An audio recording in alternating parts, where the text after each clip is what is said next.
Sounds of the night. How the barking of stray dogs reflects the condition of neighborhoods. At night, when human activity slows and the city begins to quiet down, another layer of urban life becomes audible. The barking of stray dogs fills the streets, rooftops, and empty lots, forming a soundscape that often goes unnoticed or misunderstood. These sounds are not random. They are closely connected to the social and economic conditions of the neighborhoods in which they are heard. Poverty, neglect, and overcrowding all leave their marks on the night through the voices of stray animals. In poorer neighborhoods, the presence of stray dogs is usually more visible and more audible.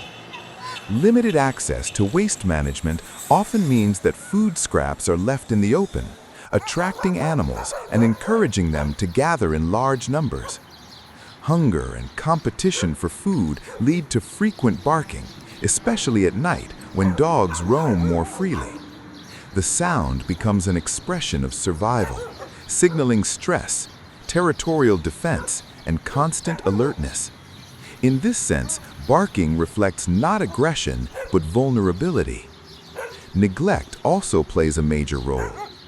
Areas that lack proper lighting, animal control services, and community care tend to become shelters for stray animals. Abandoned buildings, construction sites, and empty streets provide spaces where dogs can hide, rest, and form packs.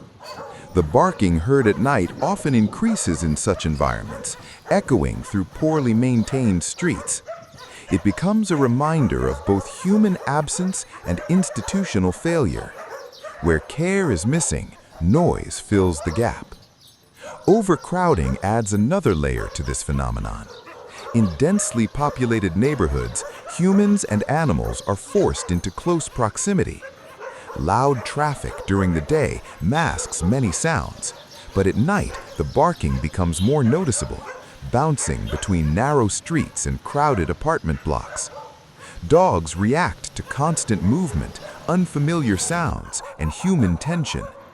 Their barking mirrors the pressure of living in spaces where there is little room to breathe, for people and animals alike. Ultimately, the barking of stray dogs at night is more than a disturbance. It is a form of urban expression, revealing hidden realities about inequality, neglect, and overcrowding. By listening carefully to these sounds, we gain insight into the unseen struggles of our neighborhoods. The night speaks, and through the barking of stray dogs, it tells a story that deserves attention rather than silence.